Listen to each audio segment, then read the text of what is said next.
Hi guys, this is Shivali and today I'm going to tell you how to calculate your macros. Macros are nutrients that are needed by the body in large quantities, hence the word macro, which means large.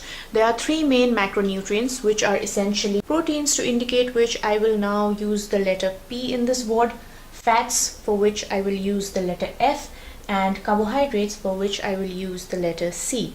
There's a fourth macronutrient and it is alcohol, but we will not talk about that because most people doing fitness don't do alcohol as a part of their nutrition.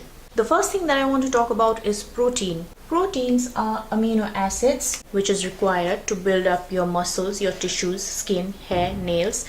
It is all made up of protein. The DRI, or the dietary recommended intake of protein, is 0.8 grams per kilogram of body weight or 0.36 grams per pound of body weight. But most people in the fitness world believe that this is way too low, especially for people who are working out or who have active lifestyles. Your protein intake depends on a lot of factors like your age, your physical health, your activity level, whether you are male or female, your hormonal conditions. And studies don't seem to converge in on a threshold or a recommended intake that this is the amount of protein you need to take, and there is no absolute value. However, almost all studies seem to agree on the fact that the optimum protein intake level, and optimum being the operative word here, is 0.8 grams to 1 gram of protein per pound. Given that calculation for myself, I am 55 kilos right now, which is 121 pounds. My protein intake, considering 1 gram of protein per pound of body weight, because I work out, so that will give me 121 grams. I need to clear up something here, because for someone who is carrying a lot of body fat, for example, when I was 68 kgs, which is 150 pounds, I was carrying a body fat of around 35%, which is 24 kgs of body fat, that is 53 pounds. So if I would have calculated my protein intake at this weight, it would give me 150 grams of protein, which would just have been overkill, because I don't have that much muscle and I don't need that much protein. For someone who is carrying a lot of body fat, it would be better to calculate the protein intake corresponding to the lean body mass as opposed to the total body weight, because then you will be also calculating the fat with it. And excess protein is converted into glucose, which then can be stored as fat. And not only is it converted into glucose, excess protein is also pressure on the liver. Now let's talk about fats. Fats are essential for the body. As we all know, we need the omega-3s and the omega-6s, without which we will die.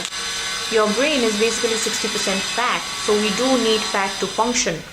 The dietary recommended intake for fats is 20% to 35% of your total calories based on a 2000 calorie diet, which will give you 44 grams to 77 grams for the average adult human being. And I'm going to talk about fats and carbohydrate recommendations together. Now let's talk about carbs. Carb recommendations are going through a very controversial period in the fitness world right now. I have not come across any study which uses words like essential carbohydrates. We have essential proteins and essential fats, without which we will die. But there are no essential carbohydrates. The human body is capable of running on ketones as well, which come from fats. However, we need carbohydrates because they have nutrients. Vegetables have nutrients.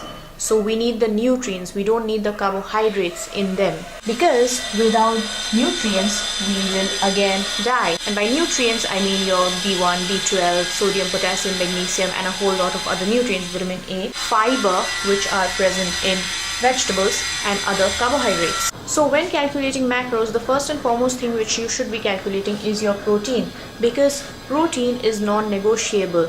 Too low and you lose muscles, too high and it can put pressure on the liver and also can be converted to glucose. The next thing to know is fats. And you can go by the dietary recommendation, which is 25% of your total calorie requirements, and you can adjust this with your carbs.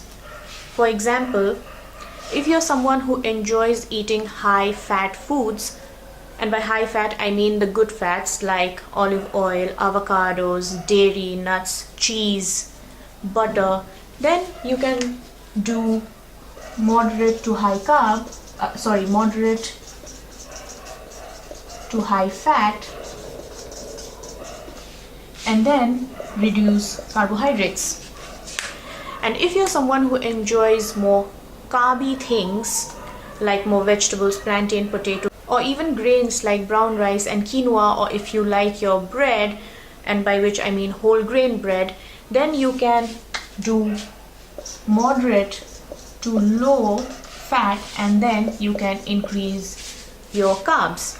And also see how your body reacts, because when you suddenly start doing high fat, like you're having nuts and seeds and all this cheese and other dairy stuff, then you suddenly feel that you have indigestion and all these things. So you need to listen to your body as well. One indication that your body is not dealing with all the fat you're putting in it is to see your stool.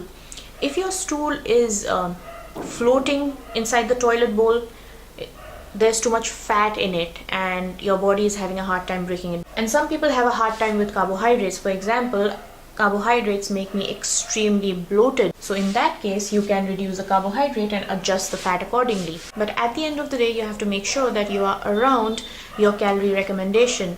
And also, this way of planning is going to give you a lot of room and freedom to include foods that you like in your diet. Of course, all of them should be the healthy options. Don't do the trans fats and all that stuff, or simple carbohydrates. Including foods that you enjoy in your diet will help you stick to your diet better, enjoy it, and also increase your success rates. So I hope you enjoyed this video and it helped you to some extent in getting an idea of how to calculate your macros. And until my next video, stay healthy.